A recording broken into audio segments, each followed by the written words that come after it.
반갑습니다. 자, 이제 벌써 3월 1일입니다. 우리나라를 위해서 목숨을 바쳐 독립운동을 한 우리 애국자들에게 감사드리고 또 우리나라를 허락해 주신 우리 하나님께 감사를 드립니다. 창세기 15장 7절에서 21절 말씀으로 표적 목숨을 건 약속이라는 제목으로 우리 은혜 나누겠습니다. 여러분, 약속은 중요하죠. 특히 사람과 사람 사이의 신뢰는 이 약속을 지키느냐 안 지키느냐의 문제에 달려 있어요. 어떤 사람과 약속을 했는데 그걸 안 지켜요. 그럼 그 사람에 대한 신뢰, 믿음이 안 가죠. 그런데 저 사람은 이 약속을 지키기가 참 어려운 환경인데 걱정했는데 그 약속을 잘 지켜주는 분들이 있어요. 그래서 사람과 사람과의 관계도 약속이 굉장히 중요한데 창조주 하나님, 우리의 구원자 되시는 예수 그리스도와 그 아버지 하나님과 우리 인간의 약속도 굉장히 중요합니다. 누구든지 주의 이름을 부르는 자는 구원을 얻으리라. 이 하나님의 약속의 말씀을 우리가 믿으니까 교회에 나오지. 이걸 만약에 못 믿겠다. 그리고 하나님께서 이걸 안 들어주실 수도 있다는 의심이 들면 우리가 지금 하는 행동 모든 것이 사실 소용이 없어요. 주의 이름을 부르면, 주님을 바라만 보면 주님 우리를 구원해 주시지. 이걸 믿으니까 믿음이 생기고 또 그 믿음 위에 주님이 역사하시고 우리 주님은 반드시 약속을 지켜주십니다. 이게 옳은 길이라고 끝까지 가봤는데 아니면 어떡할 거예요. 근데 우리 주님은 사람이 아니기 때문에 절대 약속을 어기지 않습니다. 자, 자손의 약속을 아브라함이 받았거든요. 1절에서 15장 1절에서 6절로 하나님 나는 아직 주님이 자녀를 안 주셨잖아요. 갈대아 우르에서 나온 지 10년이 지났는데 10년 정도 지나면 응답이 와야 되는데 하나님이 안 주셨어요. 그래서 아브라함이 그냥 우리 집에 사는 엘리에셀, 다메섹 사람 엘리에셀을 우리 상속자로 세우자. 그랬는데 주님이 아니야. 네 몸에서 날짜가 후손이 될 거다. 그리고 자손의 복을 주셨어요. 약속을 딱 하셨거든요. 그 다음에 그냥 자손의 약속만 주면 좋겠는데 하나님이 또 땅의 약속을 하세요. 땅에.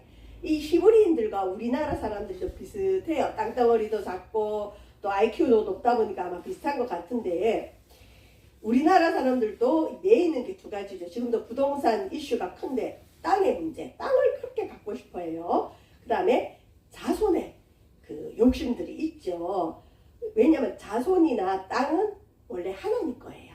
하나님 건데 하나님 인간에게 잠시 맡기는 거예요. 자, 그래서 하나님 복 주실 때 자손의 약속을 꼭 하십니다. 이 자손은 육의 자손일 수도 있지만 영의 자손이 또 많아요. 저와 여러분 이왕이면 내가 예수 믿어서 구원받았으면 나로 인해 예수 믿을 수 있는 사람들이 더 많아지는 그런 자손의 복을 받길 바랍니다. 땅의 약속, 땅은 이 땅의 기업인데 하나님이 아브라함에게 자기를 어떻게 소개하시느냐. 또 그에게 이르시되 아브라함에게 이르시되 나는 이 땅을 내게 주어 소유를 삼게 하려고 너를 갈대아인의 우르에서 이끌어낸 여호와니라. 이 말씀을 들을 때 아브라함은 가나안 땅에서 자기 소유의 땅이 요만큼도 없어요. 지금 하나님이 오라고 해서 갈대아 우르에서 카란을 지나서 아버지도 뒤로하고 모든 가족 뒤로하고 가나안 땅에 왔지만 아브라함을 기다리고 있는 땅이 아니에요. 그 땅 원주민이 있고 아브라함이 정착을 못해요. 여기저기 떠듭니다. 그런데 이때만 해도 아브라함이 자기 땅이라고 주장할 수 있는 땅이 하나도 없고 또 아브라함, 땅의 약속을 받은 아브라함이 죽을 때는 그러면 죽을 때쯤 되면 진짜 여호와 하나님이 이 땅을 내게 주셨나 보다 할 정도의 땅이 있으면 좋잖아요. 우리 후손들이 먹고 살 만한 땅은 있으면 등기가 돼 있으면 좋잖아요. 그죠? 근데 아브라함이 죽을 때도 자기 부인과 자기 가족이 묻힐 막벨라 굴 하나, 무덤, 그러니까 가족 묘 정도밖에 못 얻고 죽었어요. 그러면 우리 하나님이 거짓말 하신 게 아닌가? 아니에요. 아브라함 때에는 막벨라 굴 하나밖에 없었지만 아브라함의 후손들이 가나안 땅을 차지합니다. 그래서 하나님 하신 약속은 우리 당대에 이루어지면 제일 좋지만 당대에 이루어지지 않으면 후손의 후손에도 반드시 우리 하나님은 사후에도 이루시는 걸 보게 됩니다. 그래서 기도는 무조건 하고 볼 일입니다. 특별히 하나님이 약속한 것에 대해서는 기도하시길 바랍니다. 자, 하나님은 자손의 약속만 주신 게 아니라 이 자손이 많아지면 뭐예요? 땅이 없는데 땅이 없으면 나그네로 살아야 되잖아요. 그래서 하나님이 아브라함에게 땅의 약속까지 해 주시는데, 자, 이제는 아브라함이 영악해졌어요. 자손의 이제 약속을 주셨지만 이것도 믿을까 말까 좀 걱정인데, 그래도 아브라함이 여호와를 믿음에, 그리고 또 하나님이 아브라함에게 실물 교육을 시켜줬잖아요. 아브라함이 못 믿을까봐 밤하늘에 많은 별을 보여주시면서 아브라함아, 저 하늘의 별을 봐라. 네 후손이 이와 같이 많아지리라. 실물 교육을 받은 아브라함, 그 별을 보았더니 아브라함이 이제 믿음이 생기는 거예요. 여러분, 우리가 때로는 믿음이 없을 때는 하나님께 표적을 구하는 것도 좋습니다. 그래서 아브라함은 이렇게 생각했죠. 그래, 지금은 나에게 자손이 없지만 내가 자손을 주겠다는 이 하나님을 못 믿으면 어떡하냐.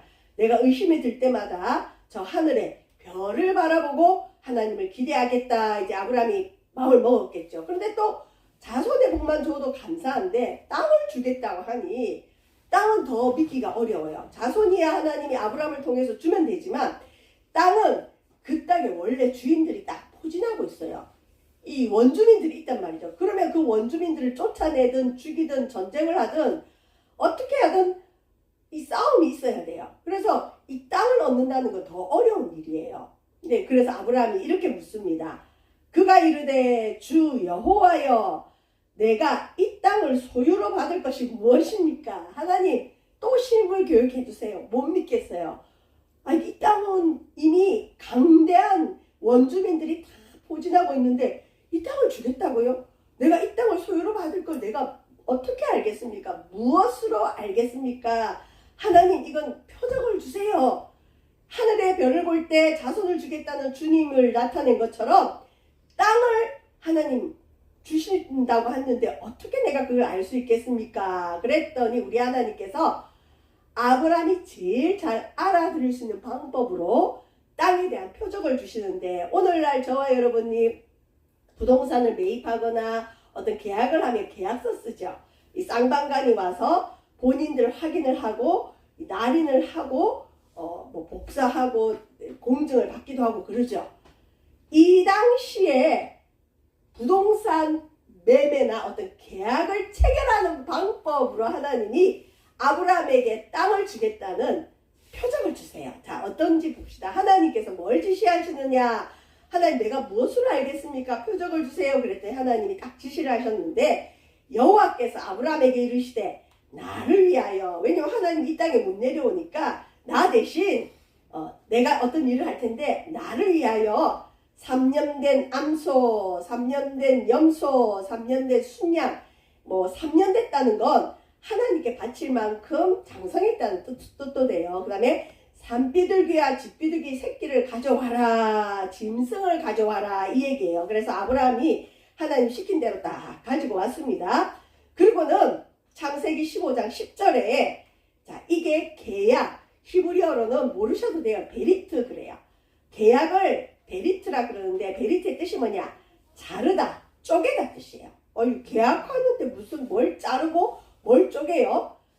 자, 그 당시에 이 계약을 할 때 어떻게 하냐면 A와 B가 어떤 부동산 계약을 해요.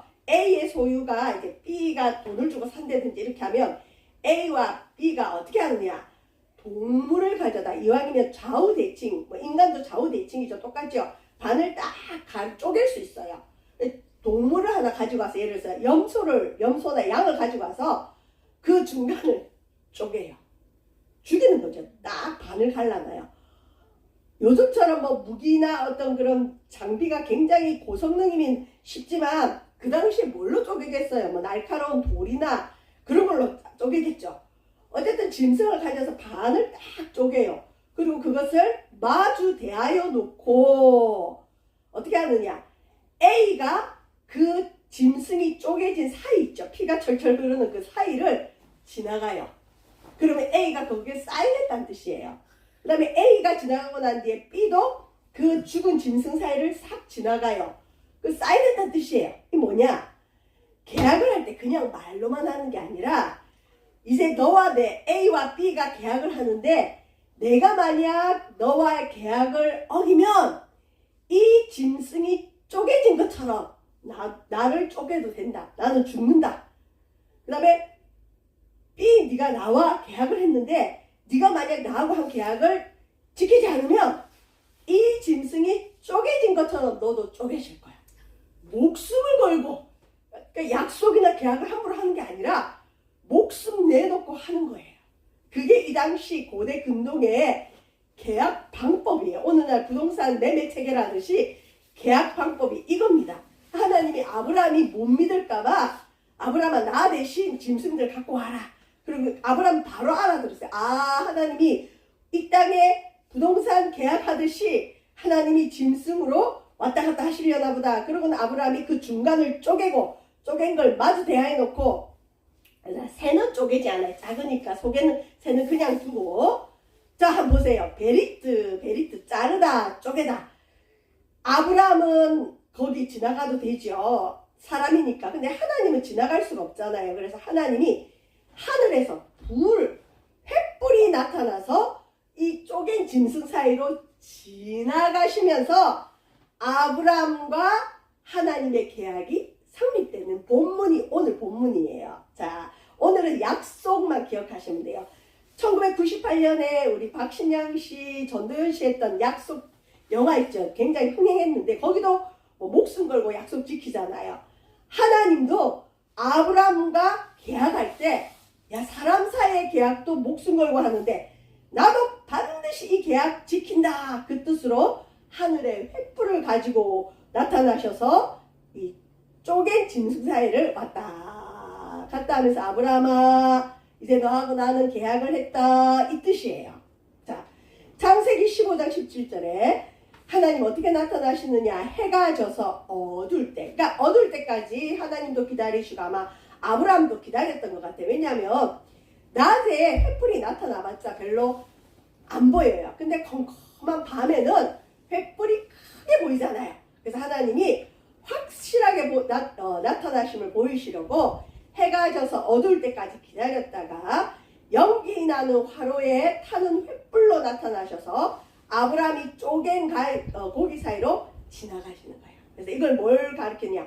내가 아브라함 너하고 한 약속을 내가 목숨 걸고 지키겠다. 물론 하나님의 목숨은 영원하시지만 어쨌든 우리 하나님이 지키겠다는 거예요. 그래서 아브라함 당시 A와 B가 중요한 계약을 할 때 하는 동작이 나타내시면서 하나님이 이 땅을 내가 너와 너의 후손에게 주겠다. 그렇지만 이 약속을 받은 아브라함은 죽을 때 땅을 가졌어요? 못 가졌어요? 못 가졌어요. 겨우 무덤 하나. 자, 창세기 15장 18절 그날에 여호와가 계약 당사자 A, 아브라함 계약 당사자 B, 우리가 부동산 계약에 보면 갑을 이루죠. 자, 어쨌든 그날에 하나님이 아브라함과 함께 언약을 세우셨다. 그래서 언약, 약속, 계약 똑같은 뜻이에요. 베리트. 이 언약은 함부로 하는 게 아니라 이 짐승을 쪼개듯이 너와 내가 이 계약을 어기면 쪼개질 거다. 죽을 거다. 그 다음에 이 계약을 할 때 죽은 짐승 사이를 지나가는 것도 중요하지만 실은 더 중요한 게 있어요. 날짜. 그럼 이 계약이 언제부터 시행되느냐? 그날에 하나님이 횃불로 나타나신 그날부터 아브라함과 하신 약속은 효력이 있는 겁니다. 자, 그걸 우리 하나님은 아브라함 후손 때에 다 이루셨어요. 베리트 계약 체결 방법인데 A와 B가 계약할 때 좌우대칭형의 동물을 절반으로 잘라서 자르다, 쪼개다, 베리트, 목숨 것 약속이에요. 그래서 좌우대칭형으로 쪼개진 동물의 죽은 사체 사이로 A와 B가 지나가면서 계약이 체결된다. 뭐 요즘도 계약할 때 주민등록 보여주고 또 본인 확인하고 주민등록 없으면 또 다른 것을 가지고 와서 엄격하게 하듯이 이 당시는 죽은 동물, 피가 철철 흐르고 있는 그 동물 사이로 지나가는 거예요. 좀 두렵죠. 아, 내가 이 계약을 하고 못 지키면 이 동물이 쪼개진 것처럼 나도 죽을 수 있구나. 그리고 실제로 죽습니다. 그러니까 이런 방법으로 이 당시는 계약을 체결했다. 자, 베리트, 언약, 약속. 그래서 약속은 함부로 하는 게 아니죠. 했으면 반드시 지켜야 됩니다. 목숨을 걸고라도 지켜야 되죠. 그래서 베리트의 의미는 뭐냐? A와 B가 한 약속은 반드시 지켜야 한다. 약속했으면 지켜야 한다. 그 약속을 성경에는 특히 하나님께 한 약속을 서원이라 그래요. 서원. 여러분 급할 때, 정말 중요할 때, 힘들 때는 서원 기도를 주님이 듣고 해결해 줄 때가 있어요. 예를 들어서 뭐 죽음 직전에 있는 사람이 주님 살려주시면 내 평생에 주님께 내가 주일 하겠습니다. 주의 종으로 서원한 분도 있고, 제가 아는 권사님은 막내딸이 뭐 틈만 나면 아파요. 틈만 나면. 그래서 늘 응급실 실려가고 또 기관지가 안 좋고 그랬는데 한 번은 그 약속을 했대요. 밤마다 응급실 실려가고 아이가 이 천식처럼 콜록콜록하고 하니까 하나님께 그분이 뭘 서원했느냐? 하늘이었어요. 하늘이. 하나님, 우리 막내딸 하늘이 살려주시면 내가 내 평생에 새벽 기도하겠습니다. 서원을 했어요. 그래서 애가 나았어요. 지금도 잘 건강한데 그 새벽기도 약속은 초반에 좀 지키다가 못 지키는 걸 봤어요. 네. 하나님은 서원은 해로울지라도 갚는 게 좋고, 그래서 서원 기도하면 하나님이 응답하실 때가 굉장히 많지만 해로울지라도 서원한 건 반드시 지키는 건 좋지만, 또 사람은 어리석어서 자기가 감당하지 못할 서원을 쉽게 하는 사람이 있어요. 그럼 그 사람은 어떻게 해야 되느냐? 죽어야 되느냐? 하나님이 또 그 서원을 풀 수 있는 방법도 성경에 어느 정도는 나와 있지만, 그래도 이왕이면 약속은 꼭 지켜야 됩니다. 저와 여러분도 하나님께 한 약속들이 있어요. 또 약속을 해야 돼요. 왜? 하나님은 우리에게 약속하셨기 때문에 우리도 그에 대한 응답이 있어야 됩니다. 자, 만약 지키지 않으면 동멸이 쪼개진 것처럼 계약 당사자가 쪼개진다. 이게 약속의 중요한 의미입니다. 이제 말씀을 마칩니다.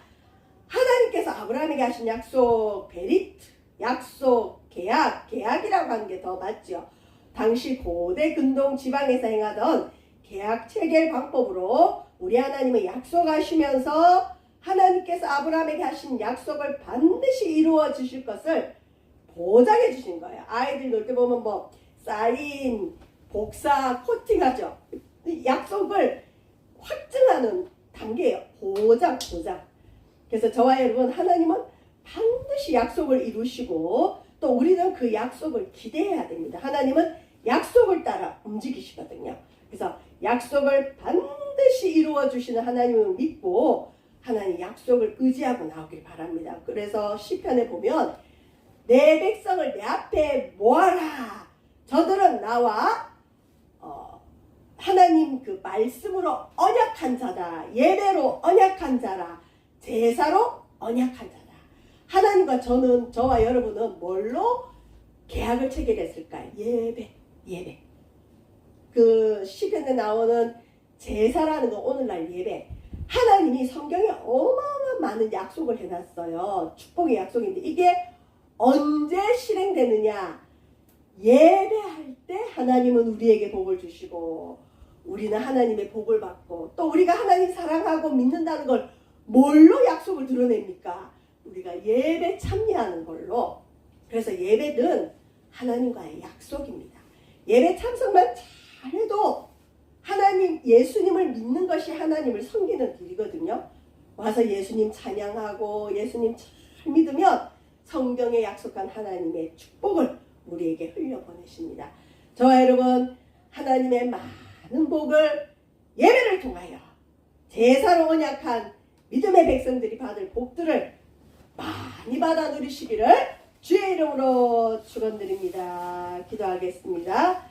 목숨을 걸고 우리와 계약하시고 또 표적으로 죽은 짐승 사체 사이에 횃불로 나타내신 주님, 당신의 백성과 예배와 언약하신 하나님, 우리가 예배를 통하여 하나님 우리에게 하신 모든 성경의 언약을 이루어 주시기를 원합니다. 우리 또한 예배를 통해 우리의 믿음의 약속을 드립니다. 축복하여 주옵소서. 우리에게 하신 많은 약속 다 이루어 주옵소서. 감사드리며 예수님 이름으로 기도합니다. 아멘.